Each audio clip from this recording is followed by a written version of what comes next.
하나님의 은혜가 여러분과 함께 하심을 믿습니다. 지난주에 한국과 중국의 축구가 있었다고 그러죠. 네. 월드컵 예선전이라고 하는데, 네, 저는 다음날 기사를 통해서 보았습니다. 그런데 이제 한국이 3대 0으로 이겼다고 하죠. 여전히 한국이 중국의 우위에 있는 것을 볼 수가 있는데요. 여러분, 만약에 한국이 최고의 팀 브라질과 붙는다면 결과는 어떻게 될까요?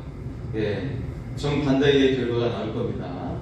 한국이 정말 잘해봐야 0대3으로 지게 되는 경우가 나온다는 것이죠. 네, 예전에 한 5대0으로 진 적이 있었어요. 최근에. 예. 경기를 할 때 서로 비등한 경기를 하는 상황도 있지만 상대와 압도적인 그런 경기로 그래서 한 편은 압도적으로 이기고 또 그에 비해서 압도적으로 지는 그런 경우도 있는 것을 볼 수가 있죠. 예, 여러분, 전쟁도 마찬가지인 것을 볼 수가 있습니다.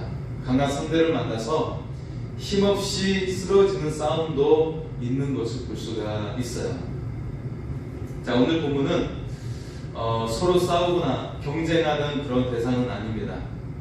다만 그 기량의 차이가 압도적이어서 비교가 되는 그런 상대에 대한 그런 말씀이 등장하고 있습니다. 자, 바로 대제사장과 관련된 그런 말씀인데요. 여기서 중요한 핵심은 무엇이냐면 그분이 굉장한 그런 능력과 힘이 있으셔서 죄악을 물리치고 우리를 완전히 구원해 내신다라는 이 점입니다. 바로 이 점이 여기서 우리가 중요하게 생각할 핵심의 말씀이죠. 만약 한국 전쟁 당시에 미국을 비롯해서 유엔이 도와주지 않았다면 어떻게 됐을까요? 남한이 북한을 절대 이길 수 없는 상황이었어요. 네, 북한의 기량이 굉장히 압도적이고 소련제 탱크를 몰고 오는 상황이었기 때문에 탱크 한 대도 없는 남한은 이길 수 없는 상황이죠. 미국과 유엔의 도움으로 인해서 전쟁에서 선방할 수가 있었습니다. 네, 비록 중공군의 개입으로 말미암아 분단이 되고 말았지만 그래도 그나마 만회할 수 있는 그런 일들이 유엔과 미국을 통해서 이루어진 것이죠. 여러분, 우리의 삶도 치열한 것을 볼 수가 있어요. 그래서 이런 표현도 씁니다. 전쟁과 같은 상황이다. 예, 그런 표현을 쓸 때도 있어요. 얼마나 삶이 치열하면 그렇게 말을 할까요? 여러분, 장사하시는 분들 삶이 치열하죠. 직장에 다니시는 분들, 예, 치열합니다. 아르바이트 하는 사람들, 그 역시 치열합니다. 요즘은 정말 손님을 응대하는 것들, 고객을 응대하는 그런 일들이 정말 간쓸게를 다 내놓고 할 정도로 정말 치열하고 자신을 밑바닥까지 내려놓는 그런 경우를 우리가 볼 수가 있어요. 자, 그래서 우리의 삶을 들여다보면 매우 치열한 것을 볼 수가 있죠. 그런데 마치 한국전쟁에서 유엔과 미국이 도와준 것처럼 구원의 손길이 온다면 여러분 얼마나 좋을까요? 자녀의 수술비가 2천만 원이 필요한데 누군가의 도움으로 이 수술비가 채워진다면 얼마나 기쁠까요? 자녀의 대학 입학금이 없는데 누군가가 연락이 와서 등록금 600만 원을 후원하겠다고 한다면 여러분 얼마나 감사하고 기쁠까요? 이 구원의 손길이 온다면 얼마나 기쁘겠습니까? 자, 성경은 그 구원의 역할을 대제사장이라고 표현을 하고 있습니다. 죄로 죽을 수밖에 없어요. 삶의 구조적인 문제로 인해서 삶을 헤어나올 수가 없는 그런 문제 속에 헤어나올 수 없는 상황이에요. 이처럼 죽을 수밖에 없는 이 상황 속에서 구원해 내는 것이죠. 그 일을 하는 분을 소개하고 있습니다. 예, 그분이 누구입니까? 곧 영원한 구원의 근원이라고 소개하고 있어요. 그분이 바로 예수 그리스도가 되십니다. 자, 오늘 본문은 아론의 후손인 대제사장을 소개하면서 예수 그리스도의 대제사장 되심의 우월성을 선명하게 밝히고 있어요. 그분이 탁월하고 뛰어나신 대제사장, 구원의 역할을 하시는 분, 영원한 구원의 근원 되신 분임을 우리에게 밝히고 있다는 것이죠.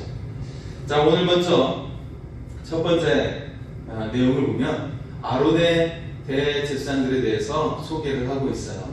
네, 1절에서 4절 말씀 가운데 아론의 후손 대제사장들에 대해서 소개하고 있는데 크게 두 가지입니다. 첫째는 그들은 사람들 가운데 뽑힌 임명된 인간이라는 것이죠.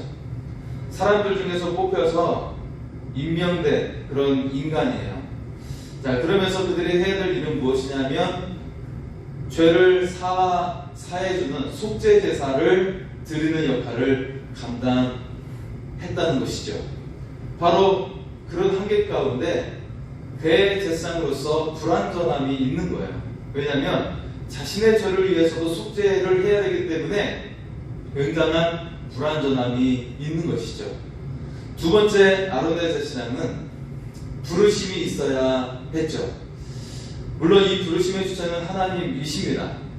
그들은 하나님의 부르심으로 대제사장직을 받았는데요. 그래서 하나님의 뜻에 따른 대제사장직을 수행하는 책임이 있었어요.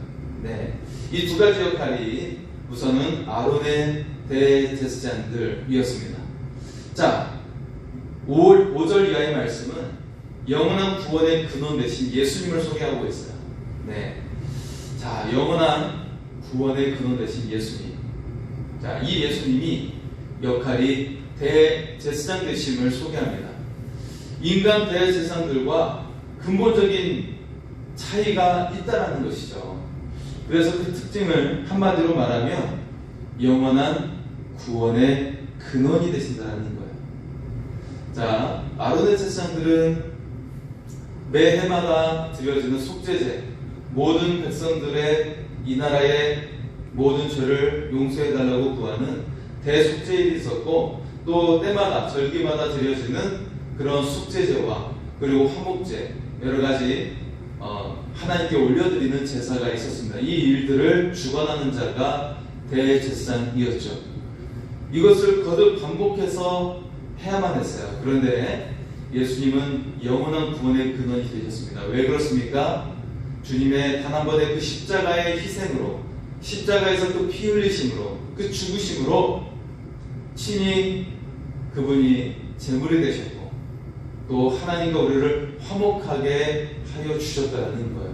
자기 생명을 내어주심으로. 그리고 그분은 하나님의 독생자로서 죄가 전혀 없으신 분, 그리고 완전하신 분, 그래서 완전히 우리의 죄를 용서해 주시고 우리에게 구원을 베풀어 주셨음을 믿습니다. 자, 오늘 말씀에 대해서는 그 예수님에 대해서 세 가지를 소개합니다. 첫째는 대제사장 되신 예수님도 하나님께로부터 임명을 받았다는 것이죠. 이것은 아론의 자손들과 같아요.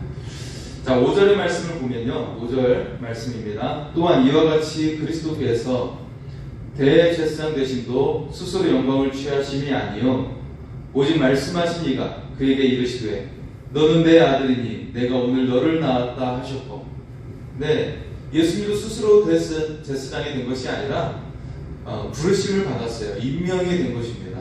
네, 이것은 아론의 자손들과 같은 것이고, 자, 그래서 또 두 번째는 무엇이냐면 조금 전에 5절 말씀처럼 인간의 몸으로 오셨지만 그분이 누구예요? 하나님의 아들이라는 점이에요.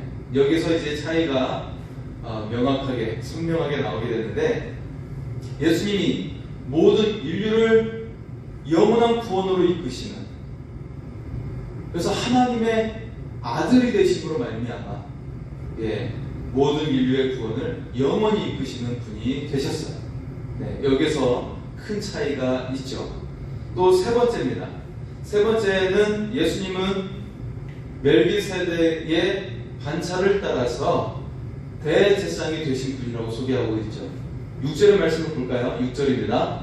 또한 이와 같이 다른 데서 말씀하시되 내가 영원히 멜기세덱의 반차를 따르는 제사장이라 하셨으니, 자, 여기서 반차라는 말은 헬라어 탁시스라고 되어 있는데 계열, 계통, 서열이라고 이렇게 해석이 됩니다. 그래서 예수님은 멜기세덱의 계통을 따라 제사장으로 임명이 되셨어요. 자, 여기서 대제사장 멜기세덱에 대해서 우리가 알 필요가 있는데, 성경에서는 그에 대해서 이렇게 소개합니다. 그는 족보도 없고, 네, 인간 족보가 없고 태어난 날과 죽은 날이 없어요. 곧 예수 그리스도의 예표가 되는 것이죠. 자, 인간이 근원이 아니라 하나님이 그 근원 되심을 말해주고 있는 거예요. 그래서 완전하신 분이고 구원자가 되심을 밝히고 있는 것이죠. 그래서 이 멜기세덱이라는 의미가 하나님께로부터 온 자이고 태어난 날과 죽은 날이 없고 하나님이 그 근원이 되심을 말해주듯이 예수님이 바로 그렇다라는 거예요. 예, 예수님을 미리 보여주고 있는 예표가 되는 자가 바로 멜기세덱인 것이죠. 자, 이처럼 예수님의 대제사장 되심을 소개하고 있는데요. 자, 그렇다면 왜 히브리서 기자는 유대인 그리스도인들에게 아론의 후손의 대제사장들과 비교해서 예수님에 대해 설명을 하고 있는 것일까요?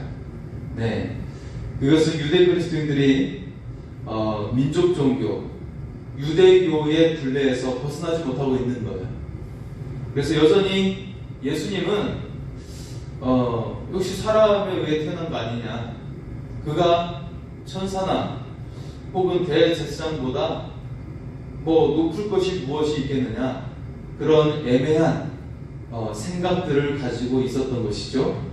그것에 대해서 분명하게 인식의 전환을 주기 위해서 아론의 대제사장들과 비교할 수 없이 뛰어나신 분임을 소개하고 있는 거예요. 설명을 하고 있습니다. 그래서 그들에게 익숙한 구약 성경을 인용해서 예수님의 그 뛰어나심을 그리고 구원자 되심을 분명하게 소개하고 있는 것이죠. 자, 본문 11절에서 14절은 히브리인 그리스도인들을 그들의 영적 상태에 대해서 굉장히 아쉬워하고 있는 내용이 나옵니다. 그들의 믿음의 상태를 굉장히 아쉬워하고 있어요.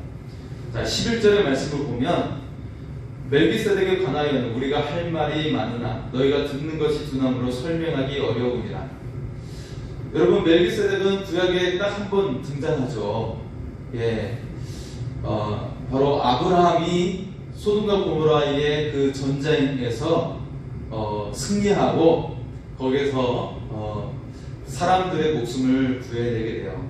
그런데 그런 상황 속에서 멜기세덱이 그를 축복하는데, 이때 아브라함이 멜기세덱에게 11조를 드립니다. 네, 그래서 성경 역사상 첫 번째 등장하는 11조가 이때 이루어지게 되죠.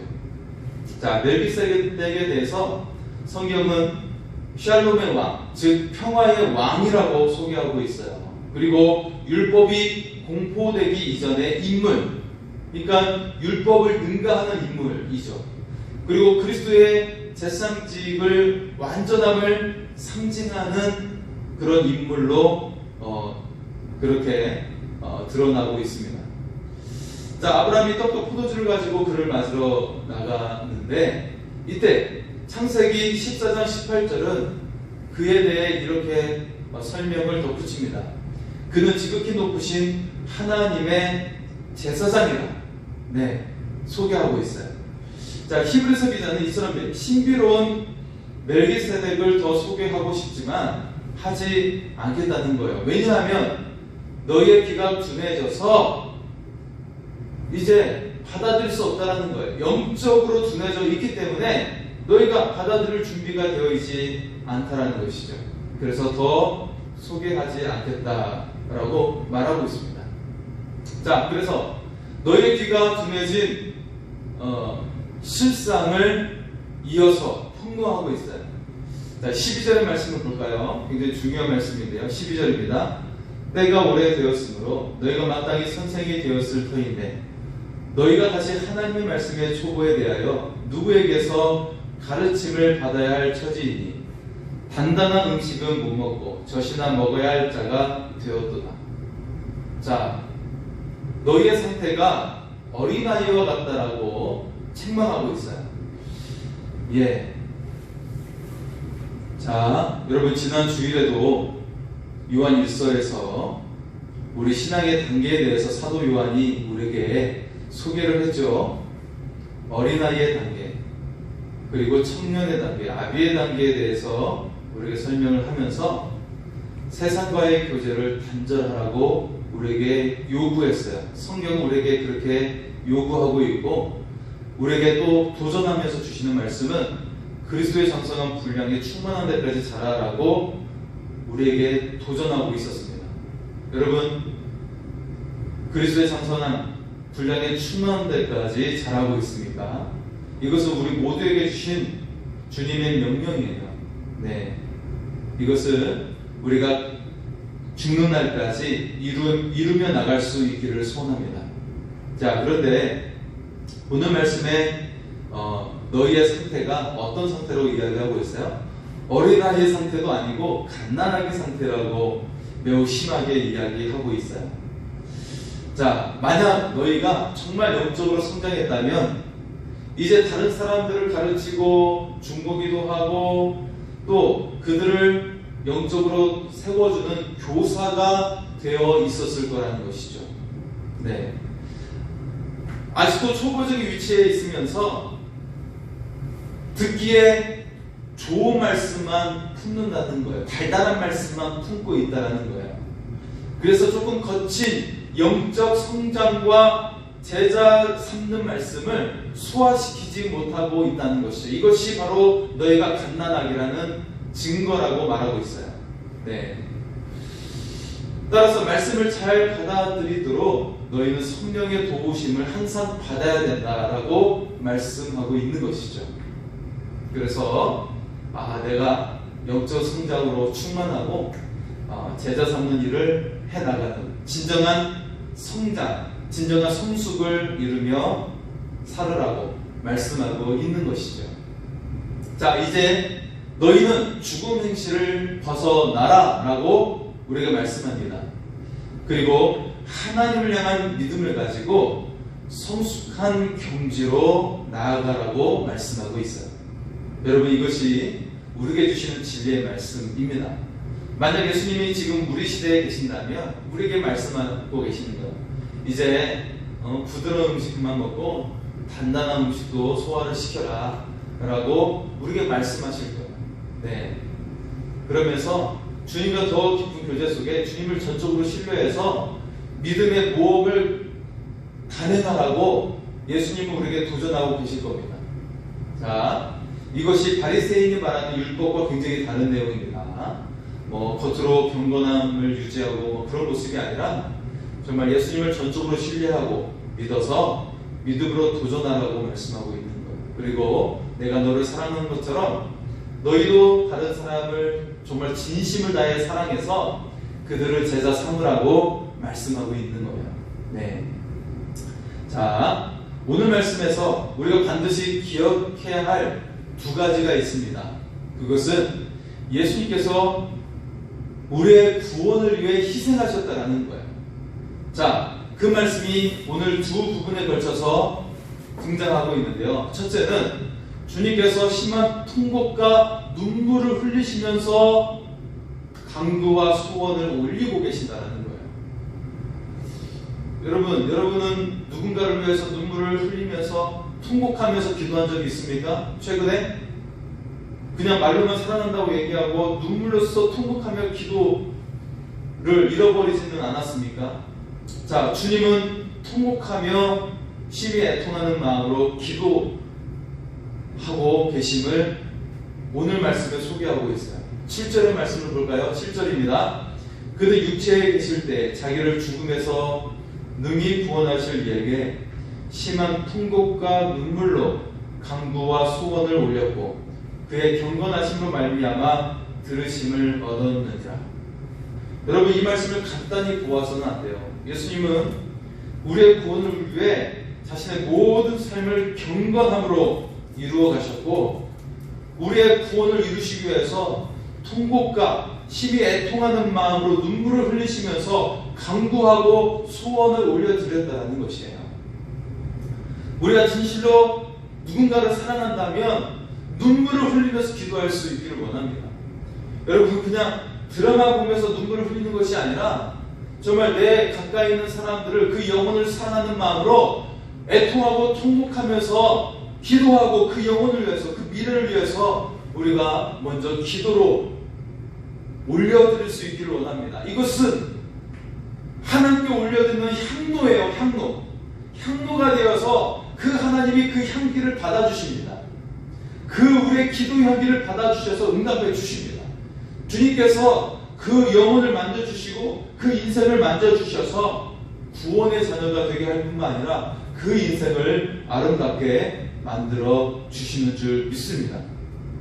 예수님께서 이처럼 우리를 위해 애통하고 우리의 영혼을 그렇게 사랑하시고 구원에 이르기를 원하신 것처럼 우리도 예수님께 사랑을 올려드리기를 원합니다. 우리도 다른 사람에게 이처럼 그 영혼이 강건하고 잘 되기를 먼저 기도로서 올려드리는 신실한 하나님의 사람이 되기를 소원합니다. 자, 두 번째는 순종함으로 모든 자에게 영원한 구원의 근원이 되셨다는 거예요. 자, 8절과 9절의 말씀을 볼까요? 8절과 9절입니다. 그가 아들이시면서도 받으신 고난으로 순종함을 배워서 온전하게 되셨은즉 자기에게 순종하는 모든 자에게 영원한 구원의 근원이 되시고. 여러분, 우리 주님은 지극히 연약한 우리들을 사랑해 주셨어요. 그 영혼이 멸망치 않고 영생을 얻기를 원하셨지요. 하나님의 자녀가 되기를 원하셨어요. 그 주님은 우리가 죽음에서 살아날 것을 보시면서 그 고난을 당하시고 순종하셨어요. 그 모직 고초와 채찍과 그 십자가의 그 찢기심을 당하시면서 죽으셨어요. 그렇게 순종하셨다는 것이에요. 이제 예수님을 통해 우리가 믿음으로 순종하는 그런 성숙된 믿음이 있기를 원합니다. 그 주님이 순종할 모든 사람들에게 영원한 구원의 근원이 되어 주셨어요. 여러분, 주님의 그 십자가에 죽으시기까지 순종하신 그 주님, 자신을 내어주시기까지, 자기 생명을 주시기까지 순종하신 그 주님을 본받아 우리도 주님께 순종하는 예수의 사람이 되길 원합니다. 여러분은 다른 별명을 가질 것이 아니라 예수의 사람이라는 별명을 가져야 합니다. 그 사람이 바로 그리스도인이에요. 그 사람이 진정한 성도예요. 그냥 이름뿐인 성도가 아니라 진정한 성도, 예수님께서 인정하시는 성도가 되는 것입니다. 진정으로 그 예수님의 사랑을 본받아 우리도 진정으로 예수님을 사랑하는 진실된 성도가 되길 원합니다. 진실된 그리스도인이 되길 원합니다. 여러분, 우리가 그렇게 살아가면, 그렇게 주님을 품에 품고 살아가면 주님의 빛이 우리를 통해 나오게 되는 거예요. 그냥 우리가 존재하는 그곳에서 주님의 구원의 역사가 일어나게 되는 것입니다. 내가 나에 의해서가 아니라 바로 내 속에 계신 그리스도의 역사하심이 나타나서 거기서 구원의 역사가 일어나는 것입니다. 세상 사람들이 사람들에게 없는 것을 우리에게 보게 되는 것입니다. 우리 속에 예수 그리스도가 역사하시고 주님의 능력이 나타나기 때문에 그렇습니다. 여러분, 이처럼 내 안에 계신, 내가 믿는 그 그리스도 주님을 우리가 날마다 주장하고 그 주님을 우리가 날마다 자랑하는 주님의 사람이 다 될 수 있기를 소원합니다. 주님께서 역사하시고 구원의 역사를 이루어 주실 줄 믿습니다. 자, 오늘 말씀을 통해 우리의 믿음과 삶을 새롭게 할 수 있기를 원합니다. 자, 두 가지를 우리는 기억해야 됩니다. 먼저, 갓난아기의 신앙을 버리고 영적 청년이여 아비가 되어서 제자 삼는 일을 감당하는 것이에요. 영혼을 구원하고 제자 삼는 것은 주님께서 가장 기뻐하시는 일이에요. 하나님께서 가장 기뻐하시는 일입니다. 하나님이 기뻐하시고 주님이 가장 기뻐하시는 일이라면 우리가 그 일을 감당할 수 있기를 원합니다. 가장 귀하게 여기시는 거예요. 우리가 천국 갔을 때 주님께서 우리에게 요구하시는 것, 우리에게 눈여겨보시는 것은 우리가 그냥 잘 먹고 잘 살아서 배 따뜻하게 살았다는 것이 아니에요. 그것이 아니라 영혼을 구원했느냐, 예, 있다라는 것을 우리는 기억해야 됩니다. 이것이 바로 주님께서 가장 기뻐하시는 일입니다. 하나님 나라에서 우리를 들여다보는 기준이 되는 것입니다. 여러분, 우리가 영적인 거인이 될 수 있기를 원합니다. 당신만 영적인 거인이에요, 그렇게 말하는 것이 아니라 우리가 직접 이 시대의 영적인 거인이 되어서 제자 삼는 일을 감당할 수 있기를 소원합니다. 그리고 마지막 두 번째는 그 예수님의 그 십자가를 본받아서, 그 주님의 순종을 본받아서 우리도 날마다 예수님께 순종하는 예수의 사람이 되는 것이에요. 우리의 인생을 여러분 한 번밖에 살지 못하잖아요. 그 인생을 여러분 세상에 거시겠습니까? 아니면 예수님께 거시겠습니까?